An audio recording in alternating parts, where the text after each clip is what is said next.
Stage 14 review. Types of adjectives. This goes back to what we've learned in the past, but you still need to remember the different types of adjectives. We have positive, comparative, and superlative. So in this case, lightus would be the positive form, litior would be the comparative form, and litissimus is the superlative form. Positive form is the normal adjective. That's the usa form that we get. Comparative is going to have the ior. Superlative will have that double s, double l, or double r in the middle of it. The function of nouns based on case endings. Here we have puella, puellam, puelli, and puella. Based off of the ending of those words, we should be able to tell what the grammatical function is going to be in the sentence. Puella, the letter A in the first declension signifies a nominative. Nominative is probably going to be our subject. Puellam, the case ending here is am, that making it accusative and singular in the first declension. So we're going to say that's probably going to be the direct object. It also could be the object of a preposition for those prepositions that take the accusative. Puelli, AE, singular dative. The AE is the case ending. Tells us it's probably going to be the indirect object. Puella with the long mark over the A. That long mark or that macron over the A is very, very important. That tells us that it is ablative, and it's probably going to be the object of a preposition. So make sure that you're aware of that macron over the A. That tells us that it's going to be ablative, object of a preposition. Recognizing the infinitive, also going to be on this exam. We can recognize the infinitive by the ARE, ERE, or IRE at the end of the word. Those ARE, ERE, ERE, and IRE also help us determine what conjugation it belongs to. ARE is the first, macron over the ERE is the second, ERE no macron is the third, and IRE is the fourth. There are going to be several cases in the test where you're going to have to recognize the tense of a verb. The tenses that we're aware of are the present, the imperfect, and the perfect. Here I give you an example of both a regular verb and then the irregular form of sum. You're going to get both of those. Amat, present tense, there are no markers, there are no clues. Mabat, BA, is the tense marker, and it is imperfect tense. Amawit, we have the B as the tense clue, making it perfect tense. Potest, this is sum ace est. Est is the present form of sum, so we have potest as present tense. Potaram, ERA, is the tense marker here, telling me that it is imperfect, and for potuit, that U is my tense clue, making it perfect tense. Make sure you can identify all the tenses. Yes and no questions are pretty basic. The NE tells me that the answer expected is yes or no. Noum expects a no answer. None expects a yes answer. An example of that is, will you go to dinner with me? I'm not sure if you're going to say yes or no, so I would use nay. Surely you don't want to go to dinner with me. I would use noum because I'm expecting you to say no. And then none would be, surely you'll go to dinner with me. So those are those three yes or no question introductory words. English vocab.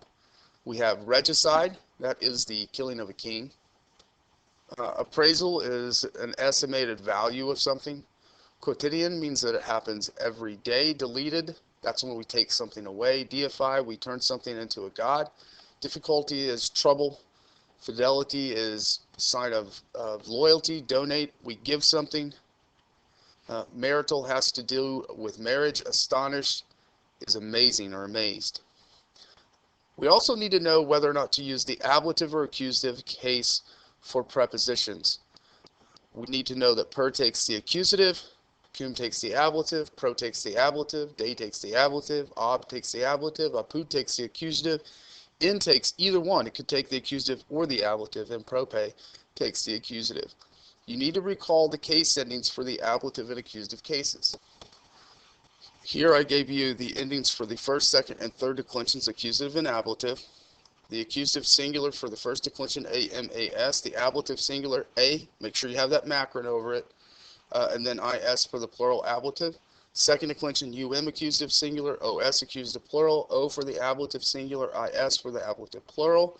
Third declension, EN for the singular accusative, ES for the plural accusative, E for the singular ablative, I if it's an adjective. Remember, adjectives use the letter I for the ablative ending in the singular, and then the ablative plural for the third declension is ibis. They're going to give you per, and then they're going to give you a noun that's missing the ending, and you're going to have to decide whether that noun is first, second, or third declension, and whether or not it needs an accusative or an ablative ending. Here I have per, puel, and a blank. Am I going to use or em? In this case, puella is a first declension. I would use the first declension am for that ending. Because, of course, per takes the accusative ending. On the test, you're also probably going to get the choice of an ablative ending as well. So here I have 6 choices. You're going to have to distinguish between ablative and accusative. You're going to have to distinguish between first, second, and third declension. Next, we have adjective and noun agreement. Remember, they agree in case, number, and gender. They do not have to have the same endings. As a matter of fact, most of the time they do not. One of the things that you make sure you remember is that if we're talking about quantity or size, that adjective comes before the noun. If we're talking about some other sort of description, it will come after the noun.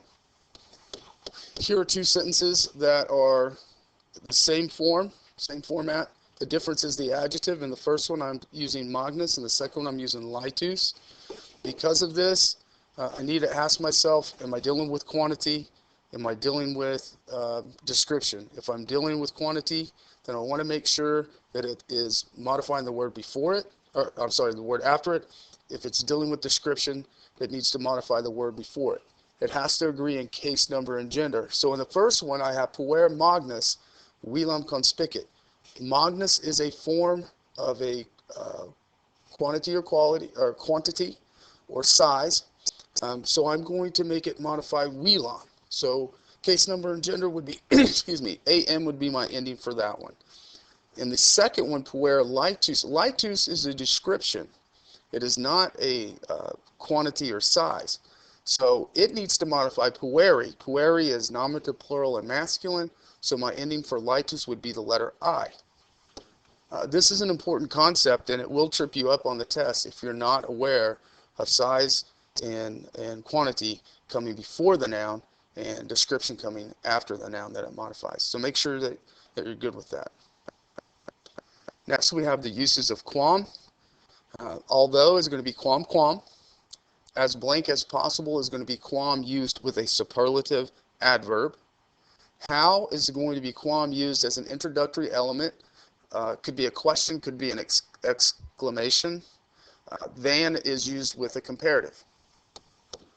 Quam, hopefully you'll recognize as although. First one up here, quam celerime. That is quam used with a superlative. This would be as, and then celerime is quickly as possible. How, quam litus es, that's the exclamation, how happy you are. I could make that a question as well. How happy are you? The last one, melior quam tu sum. I am better than you. This is quam being used with the comparative melior. So quam with those IOR words is used as quam. Quam with exclamation is just how. Quam used with a superlative as blank as possible. Character recognition. Domitilla is the mistress of the house. She invites Quintus to live with them or visit with them. Remember, she decorates his room extravagantly using Salvius's study as a place, I guess, to shop for furniture. Marcia is the old slave woman that is hanging out with Domitilla. Quintus is the young man that survives Pompeii, and he comes to visit Domitilla and Salvius. Salvius, of course, doesn't like it, but he's visiting anyway. Salvius is the master of the house. His study is ransacked. He tells Quintus his story about living in Campania. We know that he doesn't like Pompeians because when he was a soldier in the area where Pompeii lies, the merchants there apparently were not very nice to him. Rufilla. Okay, well, I messed that up. Rufilla is the mistress of the house that invites Quintus to live with them. Um, Domitilla is the one who that decorated his room, but she's a slave girl. She's a slave girl, a young one. Marcia, the old slave woman, Domitilla is the young slave woman. The scene, the Domitilla scene, is where she comes in and she tells Marcia, Marcia, help me out. I need help decorating. We have to go decorate Quintus's room. Rufilla is the mistress of the house. Since I messed that up, we'll make this a little easier. Domitilla is young and lazy. Marcia is the old slave. Quintus is visiting. Salvius tells Quintus about being a soldier. Rufilla orders the preparations. That's exactly what's going to be on your test, just like this. Domitilla is young and lazy. Marcia is old. Quintus is visiting. Salvius is a soldier. Rufilla is ordering the preparation. For example, she orders the preparation of the room for Quintus. So since I messed that up, that's a gift because I'm not allowed to rewind and fix that.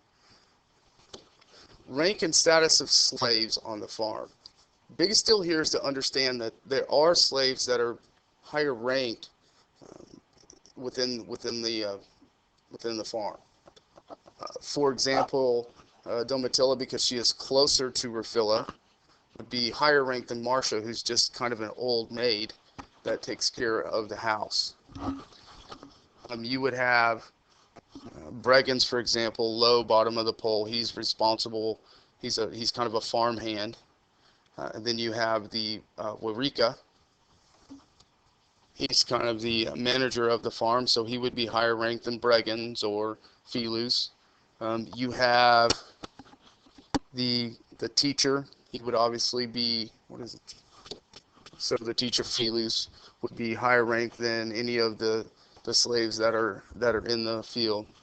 You have, of course, anti-loquacs and loquacs. They're also slaves. They're kind of worthless or useless, so they would be higher ranked than the ones that are in the field, but lower ranked as far as Filus the teacher or Volubulus the cook. They would be below him and probably below Domitilla. Probably above Marcia, though, because they're more liked than she is.